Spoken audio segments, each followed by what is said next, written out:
A paz do Senhor para todos. Estamos aqui hoje para mais uma aula no nosso canal, com a nossa escola bíblica. E na lição de hoje, a lição de número 4, estudaremos sobre o tema a paternidade divina. O nosso textuário se encontra em 1 João 4:14, que diz: E vimos e testificamos que o Pai enviou seu Filho para salvar o mundo.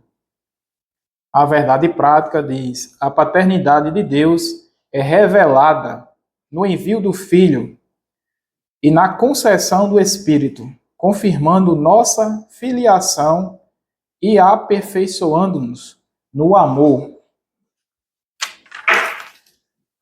A nossa leitura bíblica em classe se encontra 1 João 4:13 ao 16, que diz: Nisto conhecemos que estamos nele, e ele em nós, pois que nos deu do seu Espírito. E vimos e testificamos que o Pai enviou seu Filho para salvar o mundo. Qualquer que confessar que Jesus é o Filho de Deus, Deus está nele e ele em Deus. E nós conhecemos e cremos no amor que Deus nos tem. Deus é amor e quem está em amor está em Deus e Deus nele. Então, aqui está a leitura bíblica que temos a base para a nossa aula de hoje, né, com esse tema, a paternidade divina.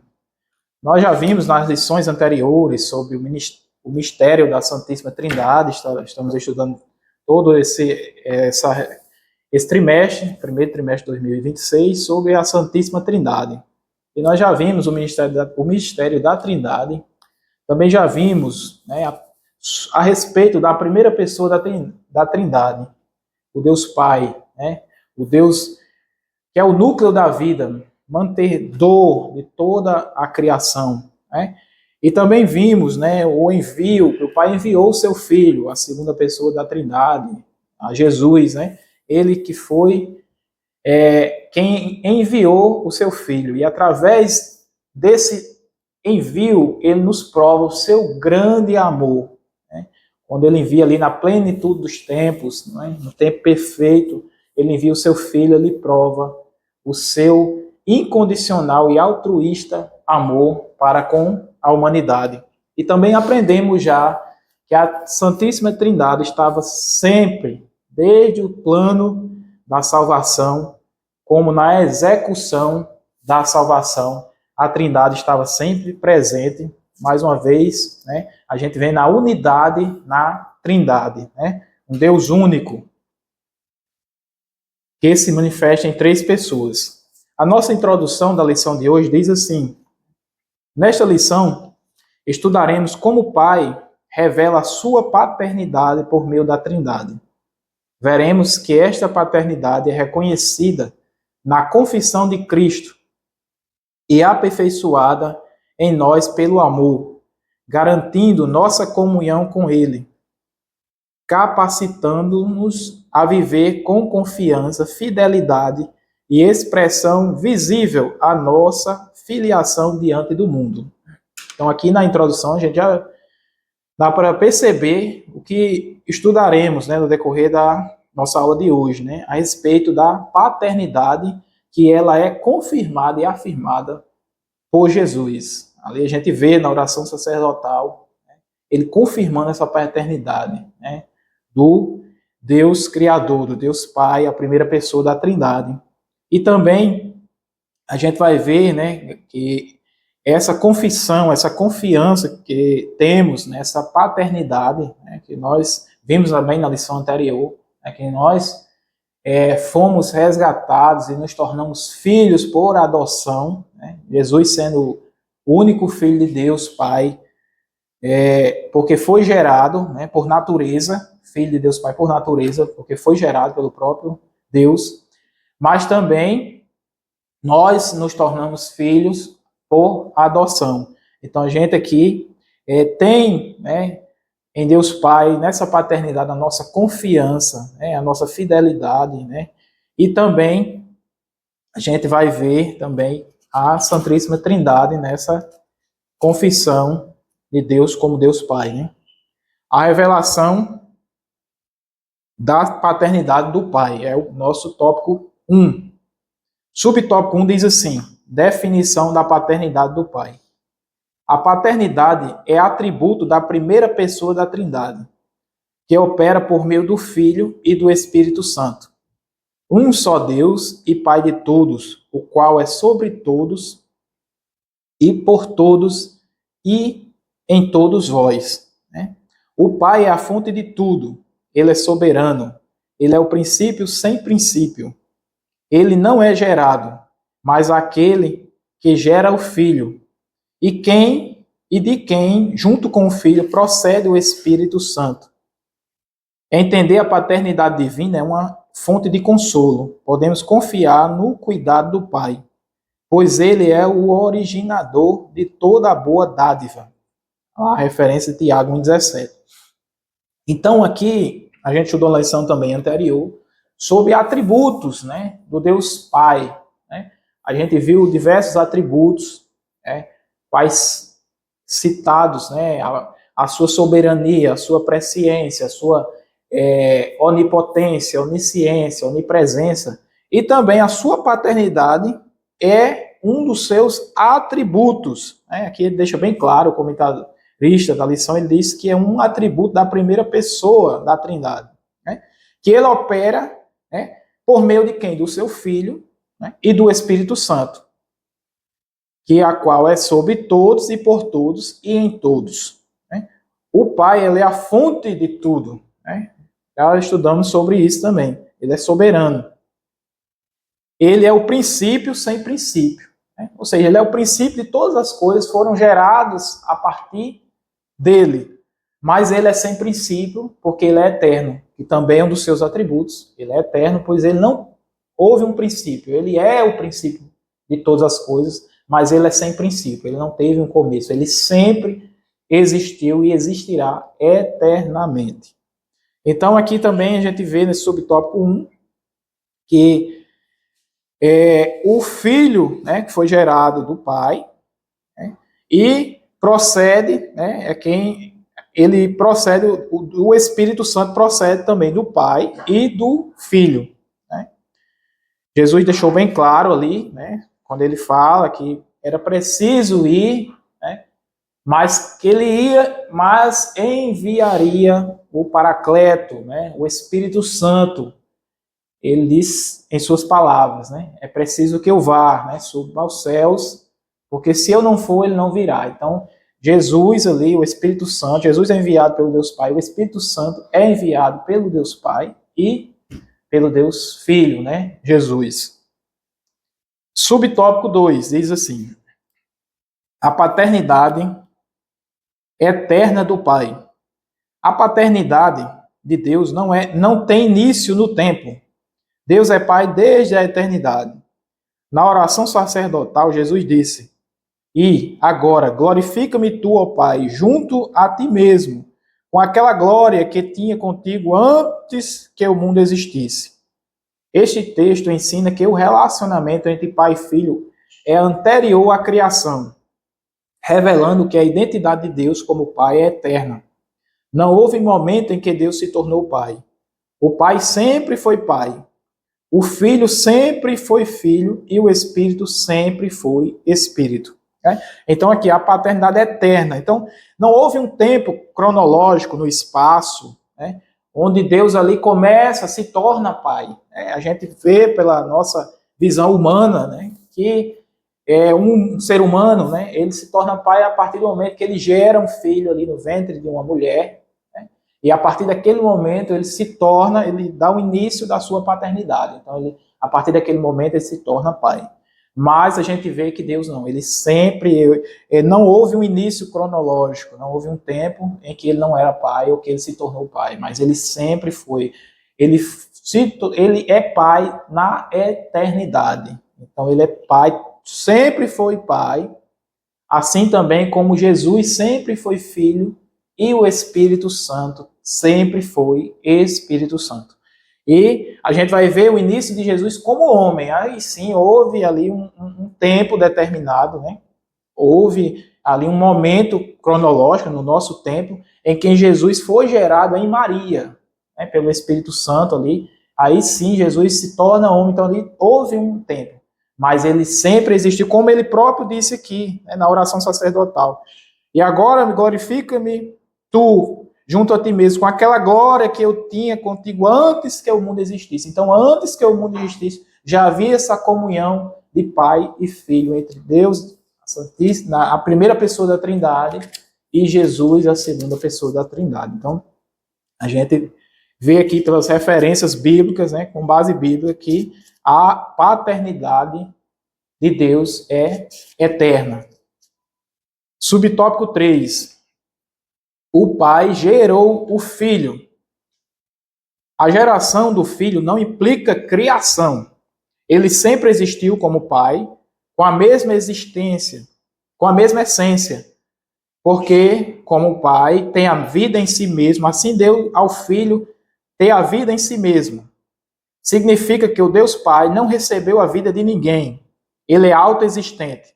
O filho gerado pelo pai também é autoexistente. Implica dizer que o filho não foi criado, mas eternamente gerado. O filho, assim como o pai, possui vida em si mesmo, isto é, compartilha da mesma natureza divina. Então aqui, mais uma vez, é afirmando que o pai gerou ao filho, não criou. Jesus não foi criado a partir daquele momento, de que ele foi gerado ali no ventre de Maria, não. Ele foi gerado, sempre foi filho. Ele não foi criado ali a partir do momento que ele se torna ali homem, né? Mas ele sempre existiu, porque a autoexistência, né, do Deus Pai é um dos seus atributos, essa autoexistência, ele existe por si mesmo. A gente viu ali as referências bíblicas, né, ali, quando ele fala para Moisés que eu sou, né, eu sou o que sou. Né, ele não depende de ninguém para existir. O Filho também não depende de ninguém. Aqui o próprio texto afirma, né? Assim ele deu também ao Filho ter a vida em si mesmo. Né? Ele tem a vida em si mesmo. Ele também não depende de ninguém para existir. Sempre existiu por si mesmo. Subtópico 4. O Pai nos concede o Espírito. O Espírito Santo também tem sua origem no Pai, mas de modo distinto. Ele procede do Pai e é enviado pelo Filho. Saber que o Espírito Santo procede do Pai e do Filho é muito mais do que um detalhe teológico. É uma fonte poderosa de segurança para a nossa vida cristã. O Espírito Santo é o próprio Deus, enviado para estar conosco para sempre. Ele nos aproxima do Pai, testemunha ao nosso espírito que nós que somos filhos de Deus e nos guia em toda a verdade. Então aqui o Pai concede o Espírito, né? O Pai concede o Espírito. Então o Espírito Santo também tem sua origem no Pai, né? Ele procede do Pai, foi enviado pelo Filho, né? A gente já leu essa referência, né? E ele nos concede, né? Ele nos aproxima de Deus, né? Somente através do Espírito Santo é que nós conseguimos nos aproximar de Deus, né? A conhecer a Deus através do Espírito Santo. É ele que trabalha, tem essa função, que trabalha em nós, no nosso espírito. O Espírito testifica nosso espírito, né? Que o quê? Que Jesus, né? Nós só podemos conhecer a Deus, porque o Espírito é quem testifica, quem faz o homem reconhecer, né? É saber da justiça, né? Do pecado, da justiça e do juízo. É o Espírito Santo quem faz isso, né? E nos guia em toda a verdade, né? Jesus afirma também, né, ali no livro de João, né, no Evangelho de João, capítulo 16, que o Espírito Santo é quem nos testifica e nos guia em toda a verdade. Então, o Pai nos concede o Espírito Santo. O tópico 2, né, ele diz assim, reconhecendo a paternidade do Pai. Confessar a Cristo como Filho é o subtópico 1. A confissão de que Jesus é o Filho de Deus é um ato central da fé cristã. Qualquer que confessar que Jesus é o Filho de Deus Deus está nele e ele em Deus. Reconhecer a filiação divina de Cristo é mais do que uma afirmação privada. É uma declaração pública de fé e sinaliza que Deus habita no coração do crente. Essa capacidade não nasce da carne, nem da persuasão humana, mas da ação sobrenatural do Espírito Santo. Reconhecer Jesus como Filho de Deus é a única forma legítima de acesso ao Pai. Negar o Filho é, por consequência, negar o acesso ao Pai. Que cada crente possa, com o coração cheio de fé e gratidão, proclamar com ousadia: Senhor meu e Deus meu. Né? Então, confessar a Cristo como Filho, né? Como disse aqui o texto, é mais do que uma afirmação privada. Né? É reconhecer a paternidade do Pai e reconhecer a Deus como seu Senhor, como Senhor da sua vida. Então, isso aqui é necessário e desconhecer, né, que Cristo, que Jesus não é o Filho de Deus, você também não está ligado a Deus. Por quê? Porque Jesus, ele é o único mediador entre Deus e os homens. Né? Através de Jesus é que nós nos reconciliamos e nos aproximamos de Deus e reconhecemos o seu senhorio e o seu poder salvador através de Jesus. Né? Ele diz aqui, ó, essa capacidade não nasce na carne nem na persuasão humana, mas na ação sobrenatural do Espírito Santo. Né? Em certo momento, né, que os discípulos ali de Jesus, né, eles afirmavam que as pessoas estavam dizendo que Jesus era Elias, dizendo que era João Batista, outros diziam isso, que era um dos profetas que ressuscitou. E Jesus faz uma pergunta aos seus discípulos, ele pergunta: e vocês, o que é que testificam, o que é que dizem que eu sou? E Pedro, né, ali ele afirma: tu és o Cristo, o Filho, né, ali bem claro, o Filho do Deus vivo. Então Jesus ali, ele diz que Pedro era bem-aventurado pelaquela confissão, mas ele disse que não era carne nem sangue que revelou, né, mas o Espírito. Né, o Espírito que revelou ali, né, não foi carne nem sangue que revelou a Pedro aquela afirmação, dizer que Jesus era o Filho. Então, era algo sobrenatural, e é algo sobrenatural. Então, é necessário, né, reconhecer Jesus, né, como Filho, realmente Filho do Deus vivo. Né? Aí diz aqui, negar o Filho é, por consequência, negar o acesso ao Pai. Que cada crente possa ter um coração cheio de fé e gratidão, e proclamar com ousadia, né, Senhor meu e Deus meu, né? Senhor meu e Deus meu. Como ali também Tomé, ali após a ressurreição de Jesus, ele reconhece ali, Senhor meu e Deus meu, né? Reconhecendo Jesus como Deus, né? E como Senhor da sua vida. Subtópico 2 diz assim, a perfeição do amor do Pai. O amor faz parte da natureza do Pai, né? E nós conhecemos e cremos no amor que Deus nos tem. Deus é amor e quem está em amor está em Deus e Deus nele. 1 João 4,16. O amor do Pai é sacrificial, demonstrado ao enviar seu Filho. Esse amor nos adotou, fomos aceitos por ele, todos os direitos de filhos legítimos. Esse amor é inquebrável, nenhum poder ou circunstância pode nos separar desse amor.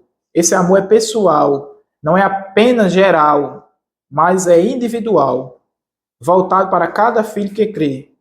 Assim, o amor do Pai é a fonte da nossa vida, da nossa nova vida. Nossa salvação brota da abundância do seu amor. Foi o amor do Pai que nos buscou, nos salvou e nos guarda até o fim. Aleluia. Então, a perfeição do amor de Deus, né? A gente viu também na lição anterior, né? O quão grande amor foi ele ter enviado seu filho, né? Então, a perfeição do amor está aí, né? Que deu a seu filho, né? Como o apóstolo João ali escreve, né? Amou o mundo de uma tal maneira, né? De tal maneira, né? Não de uma, mas de tal maneira que deu seu filho unigênito para morrer por todos, né? Então, está aqui esse amor, né? Que nada pode separar, nada quebra o amor de Deus, né? Como aqui Paulo, né, escreve aos Romanos, em Romanos 8, né, diz assim: quem nos separará do amor de Cristo? A tribulação, ou a angústia, ou a perseguição, ou a fome, ou a nudez, ou o perigo, ou a espada?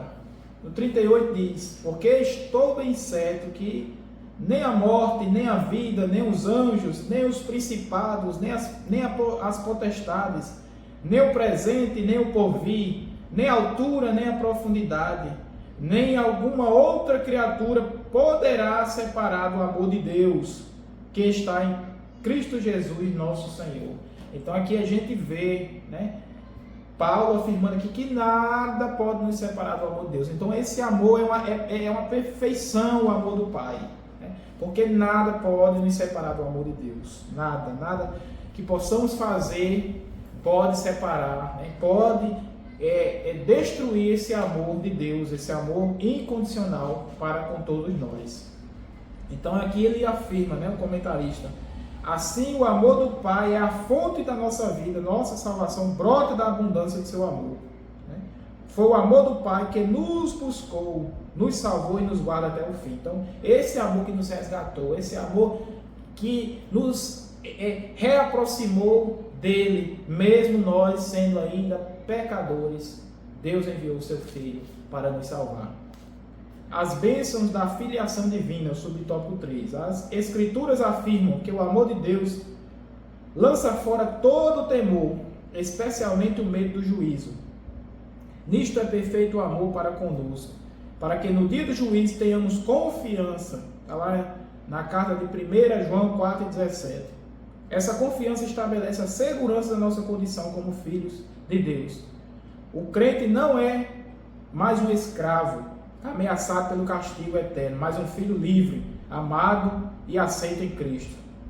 Isso não significa que o crente não possa perder a salvação, mas sim que o Espírito Santo, habitando em nós, testemunha a nossa filiação, extinguindo o medo da condenação. O verdadeiro amor aperfeiçoado em nós pelo Espírito remove o medo, pois no amor não há temor. Antes, o perfeito amor lança fora o temor. Então, aqui a bênção, né, essa bênção da filiação divina, ele nos dá agora não mais um espírito de escravidão, mas um espírito de filhos adotivos livres, né? Essa bênção dessa filiação. Agora não temos mais medo algum, né? Como ele diz aqui no texto, né? Que não somos mais ameaçados, mas agora somos filhos amados, né, e livres em Cristo Jesus, né? E ele diz que nisto é o perfeito amor para conosco, para que no dia do juízo tenhamos confiança. Então essa confiança de pai e filho, né? Essa confiança está ali, né, pelo seu amor, né, nessa sua filiação. O Espírito Santo ali habitando em nós é testemunha, né, desse amor.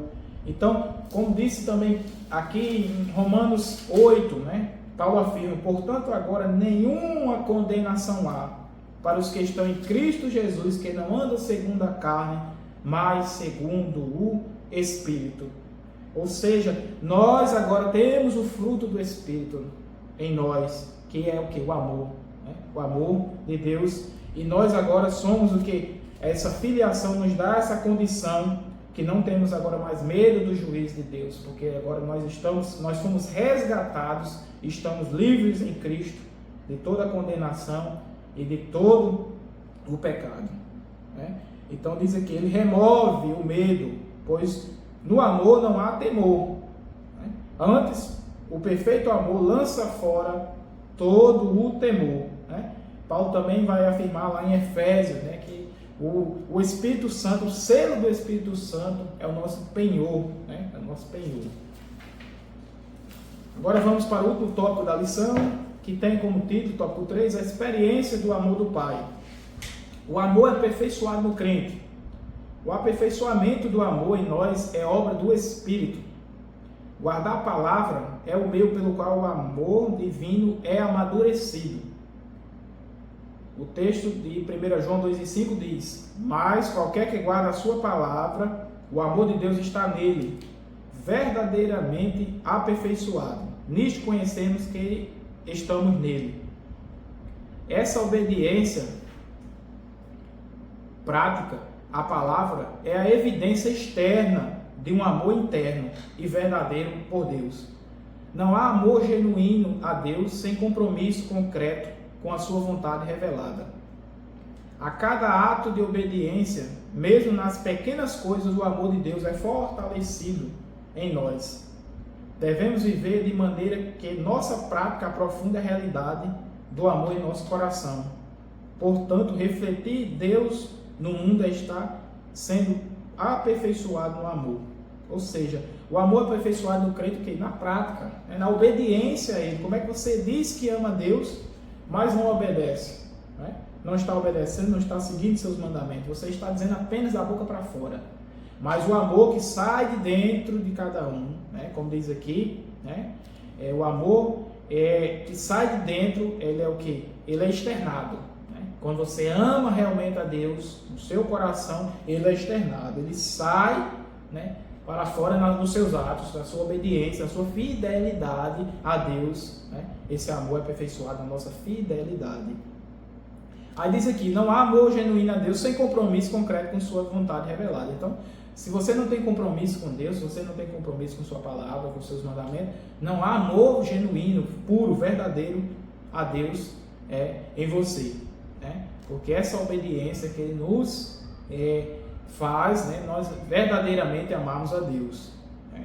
O amor é fortalecido em nós através, até nas pequenas coisas, né, na nossa obediência. Aí sim estamos provando o verdadeiro amor. Né? Lá na carta de 1 João, ele diz, né, a diferença ali dos filhos de Deus e os filhos do diabo. E os filhos de Deus nós conhecemos pela sua obediência a Deus. O subtópico 2 diz, o amor é a marca dos filhos de Deus. O amor distingue os verdadeiros filhos de Deus, né? Aqui, que eu estou acabando de falar, que está lá na carta de 1 João. Né?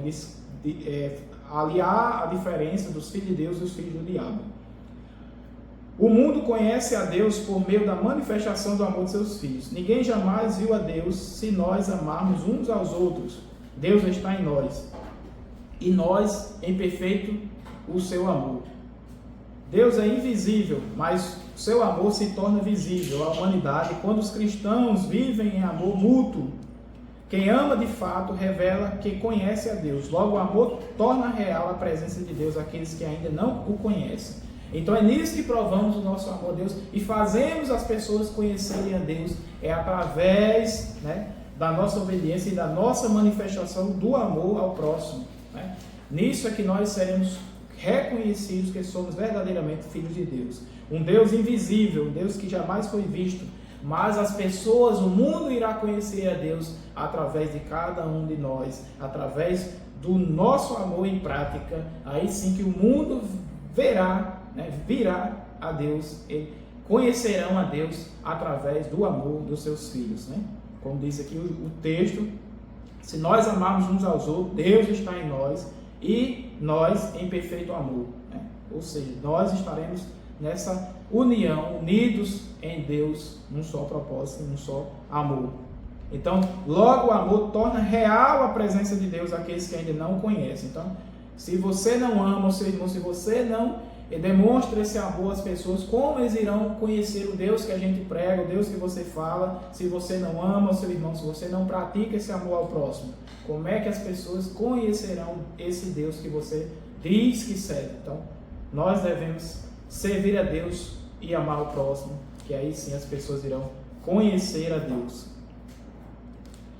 Subtópico 3 diz assim: fomos amados primeiro.